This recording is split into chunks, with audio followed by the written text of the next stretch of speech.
ଏ ଜଗା, ତୁ କ'ଣ ରାଗିଛୁ କିରେ ଜଗା? ଆଜି ତ ରଥଯାତ୍ରାକୁ ମୁଁ ଯାଇପାରିଲିନି ବୋଲି କ'ଣ କରିବି ଦେଖି କହିଲୁ? କାମ ପେରା ସରୁନି। ମୁଁ କ'ଣ କରିବି କହିଲୁ? ତୁ ରାଗିଛୁ ନା? ଜମା ରାଗନା ରେ ଜଗା।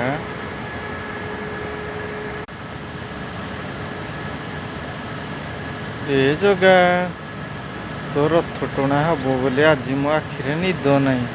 ଜାଣିଛୁ ମୋର ରାତିରେ ଡ୍ୟୁଟି ପଡ଼ୁଛି। ଜଗା କ'ଣ କରିବି ଦେଖି କହିଲୁ? କାମରେ ତ ମୁଁ ଲାଗିଛି ରେ ଜଗା। ଏସୁ ନହେଲା ନାହିଁ ରେ ଜଗା, କିନ୍ତୁ ଆର ବର୍ଷ ମୁଁ ନିହାତି ଯିବି ରେ ଜଗା। ବୁଝିଲୁ? ତୋ ଦର୍ଶନ ପାଇଁ। କ'ଣ କରିବି କହିଲୁ?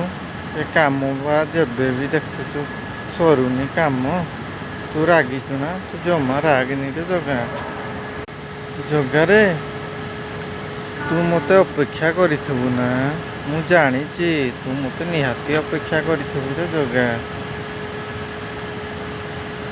କ'ଣ କରିବି କହିଲୁ?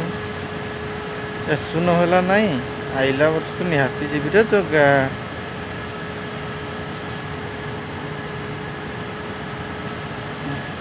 ନ୍ୟୁଜ୍ରେ ଶୁଣିବାକୁ ପାଇଲି ଯେ ଆଜି କ'ଣ ରଥଯାତ୍ରା, ରଥ ଟଣା ହେଇପାରିଲାନି ଜଗା।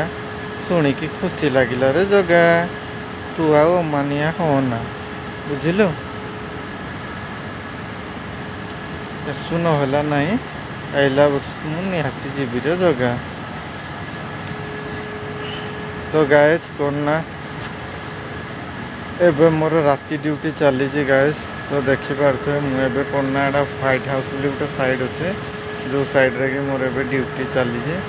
ତ ମୁଁ ଆଜି କ'ଣ ନା ସକାଳୁ କହୁଥିଲି ହେ ଜଗା, ତ ଏସୁ ନହେଲା ନାହିଁ, ମୁଁ ଯାଇପାରିଲିନି ରଥଯାତ୍ରା ଦେଖି, କିନ୍ତୁ ଆସିଲା ବର୍ଷକୁ ନିହାତି ଯିବି ରେ ଜଗା। ତ ଗାଇସ୍ ଚାଲନ୍ତୁ ଯିବା ଟିକେ ଦେଖିଦେବା ମୁଁ ଯେଉଁଠି ଡ୍ୟୁଟି କରୁଛି।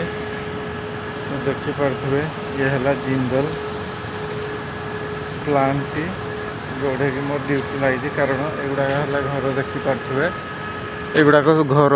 କାରଣ ଏଠି ସବୁ କଲୋନୀରେ, ଆମର କଲୋନୀରେ ଡ୍ୟୁଟି, ତ ସେଥିପାଇଁ ବୋଲି ମୁଁ କଲୋନୀରେ ଜଗୁଛି ଆଉ ଡ୍ୟୁଟି ପଡ଼ିଛି ଗାଏସ୍। ଆଉ ସମସ୍ତେ କୁହନ୍ତୁ, କମେଣ୍ଟ ବକ୍ସରେ ଲେଖନ୍ତୁ ଜୟ ଜଗନ୍ନାଥ ବୋଲି ଲେଖିଦିଅ ଭାଇମାନେ। ଆଉ ଆଶା କରୁଛି ଆପଣମାନେ ଭଲରେ ଥିବେ ଆଉ।